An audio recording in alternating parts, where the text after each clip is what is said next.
Okay, so if you're watching this, what we're doing is the first painting assignment.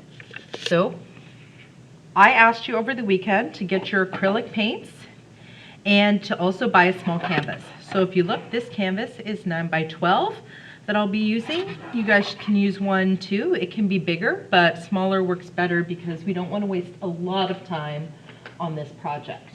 Now, for me, I had some paints and some paintbrushes left over from previous years, so that's what I'll be using. These are the paints that I'm currently using. This is the unopened package. I'm using an open package. They're Reeves acrylics. Whatever paints that you have, you should be using those ones, but they should be in small tubes. So don't use the paints that come in like the large, they're kind of craft paints where they have a clippy lid. These are small tubes. They're a better quality paint. The higher quality you use, the easier this is going to be. So the purpose of this assignment is to A, try your handed acrylics, or if you've already done that, to have a little refresher. And B, to learn how to mix quickly and to paint quickly. So there's a couple of goals we're going to go with here. The first one is that we want things to be opaque. And by opaque, I mean we want it to be very, very solid in terms of color. And the second goal here is that we want, in this lower bar right here, we're going to do a color spectrum. So we want to mix it very, very well, blending the colors on the canvas. Now, there's different ways we can blend acrylics. If you're, for example, if you were using oil paint, you could blend easily because oil remains wet. Acrylics dry quickly. So we tend to use water or retarder to slow the drying process. In this case, I'll be using water, but I will be painting fast. So the first element that you have to do is create a color wheel. Now, I did mine already. I traced a large jug to get a solid wheel. And once you do that, you're going to create, I believe it's 12 little pie pieces. So 1, 2, 3, 4, 5, 6. Yep, that should be 12. So the way I did this is I traced my wheel. I did a line through the center, did another line through the center, so then I have the 4 pie pieces, and then I created sections of 3. And I did that by kind of eyeballing it. Doesn't have to be exact, but then as long as the ruler passes through the center, you make a straight line and then you create 2 sections. So you only have to do this a few more times. What I am going to do, and I haven't done it yet, is I'm going to make a small circle in the center, and that's going to be for a tint. What that means is I'm going to take all the colors I paint and I'm going to mix them with white just to see what the color is. And usually you would do that as well with the outside layer. You would mix it with black, but just for the center, I'm going to mix it with white just to practice the mixing and also to just see how it changes the colors. So don't mind me, I'm just going to trace this because, again, tracing a circle is honestly the easiest way of getting a circle on your canvas.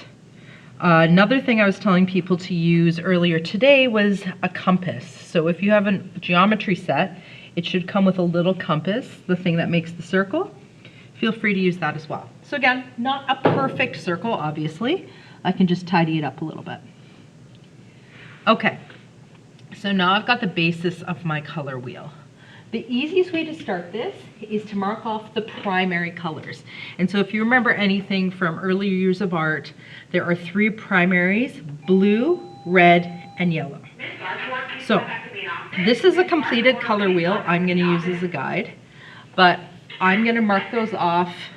I usually mark off the primaries and the secondaries so that I know there's space. So I'm going to put blue here. I'm going to put a B for blue. And then across from that is going to be orange, which is its complementary color. Then I'm going to go over here. So I know there's going to be 1 section in between them. I'm going to put a P here for purple, which is the secondary. And then I know yellow is its complementary color. So that's the second primary color. And then I'm going to go, so I know orange is over here. So then there, 1 more pie piece to skip. That's going to be red, which means that the one directly across from it, right here, is going to be green. Okay, So now I have my basic colors done in. Miss Correa, please contact the attendance office. Miss Correa, please contact attendance. Okay, sorry for all the announcements. Obviously, no one is expecting me to do this, but we'll just keep going, ignore the announcements. Now that I have these ready, I've created my palette. For you, I've asked you to use Tupperware, and I've put my 3 colors in. Things are going to go quickly, so please make sure that you work quickly. Now, the brush I'm using is this one. It's a Curry's brush. So if you look, Curry's size 4. They also come in bigger sizes, so this one is a Curry's size 10. Because my area that I'm painting is small, I'm going to be using these 2 brushes. What you're looking for with acrylic is a nice, smooth but stiff bristle. You want those bristles to be stiffer so that it's not going to fold while you're painting. It makes it easier to control. The other thing you're going to need is a glass of water. So I've got my glass of water here. Acrylic is water soluble, so in order to get the paint to move better, I usually dip in a little bit of water. And then the only other thing you're going to need is a little paintbrush. So something that, or sorry, a little paper towel or a cloth, something to like sop up the wetness. So I'm gonna take my brush here and I'm gonna dip into paint, but I'm gonna start this on a new video. So this is the preparatory video. Go to the next video to actually watch me paint.